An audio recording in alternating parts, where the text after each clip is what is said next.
10 কোটির আইনি নোটিশ পেয়ে ধানুষের বিরুদ্ধে ফুঁসে উঠলেন নয়নতারা।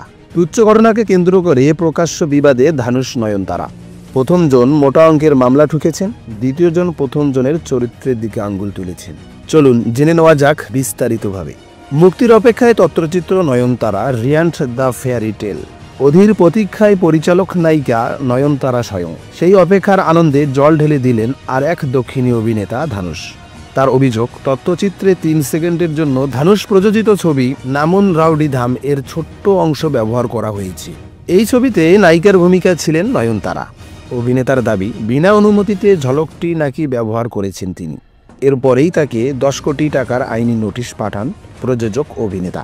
রবিবার খোলা চিঠিতে তারই জবাব দিলেন নায়িকা। প্রকাশ্য ধানুষের চরিত্রের দিকে আঙ্গুল তুলছেন জওয়ান এর নায়িকা। মাত্র 3 সেকেন্ডের ঝলকে 10 বছরের পুরনো ছবি কতটাই বা দেখা যায়? খোলা চিঠিতে প্রথম প্রশ্ন এটাই ছিল নায়িকার। সেই প্রসঙ্গে টেনে তার বক্তব্য, আপনি নিজেকে যতটা দেখান ততটা আপনি মোটেই নন, কারণ নিজেকে ফুলিয়ে ফাঁপিয়ে দেখাতে গিয়ে একটু বেশিই বলেন। ক্ষুব্ধ নয়নতারার দাবি, ছবি প্রচারের সময় ধানুষ নিজের প্রকৃত রূপ অনেকটাই লুকিয়ে রাখেন। সহজ সরল অনুরাগীদের সামনে যেটুকু তুলে ধরেন সেটা প্রকৃত ধানুষ নন। আইনি বার্তা তার প্রমাণ। নয়নতারা আরও লিখেছেন, গত 10 বছর ধরে এই কাজটাই নাকি করে চলেছেন ধানুষ, কিন্তু আড়ালে ব্লকবাস্টার ছবি সম্পর্কে যা যা ভয়ঙ্কর মন্তব্য প্রযোজক অভিনেতা করেছিলেন নায়িকা তার কিছুই ভোলেননি। 2016 সালে এই ছবিটিই ধানুষের হাতে পুরস্কার এনে দিয়েছিল। সেই পুরস্কার মঞ্চে উঠেই নাকি প্রযোজক উচ্ছ্বাসে ছাপিয়ে গিয়েছিল তার অসন্তোষ।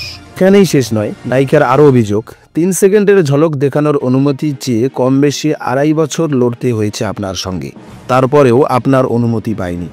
শেষে সমস্ত অংশ বাদ দিয়ে সমাজ মাধ্যম থেকে ছবির সামান্য কিছু অংশ নিয়েছিলাম, তাতেই এত কাণ্ড। কটাক্ষে বৃত্তেও ছাড়েননি ধানুষকে। লিখেছেন, আপনার মনের মাধুরী মিশিয়ে তৈরি এই ভুয়ো অভিযোগ আগামী ছবির প্রচারে কাজে আসবে। ধানুষ যেন এই তীর সেই সময়ের জন্য যত্ন করে তুলে রাখেন। নয়নতারা এও জানিয়েছেন, কিছু মানুষ রয়েছেন যারা অন্যকে ছোট করেই আনন্দ পান। এই প্রযোজক অভিনেতা কিন্তু তাদের দলেই। নয়নতারা তার তথ্যচিত্রে সেই সব মানুষের গল্প বলেছেন যারা অন্যের সুখে সুখী। এই নায়িকা আরও বলেন, তথ্যচিত্রটি দেখুন, যদি তাতে আপনার মন বদলায়, ঈশ্বরের কাছে প্রার্থনা করি যতটা ভালো মানুষ হিসেবে নিজেকে দেখান, আগামীতে ঠিক ততটাই ভালো মনের মানুষ হয়ে যেন উঠতে পারেন। বন্ধুরা, আপনি কাকে ভোট দেবেন, নয়নতারা নাকি ধানুষকে? কমেন্টে আমাদের অবশ্যই জানাবেন।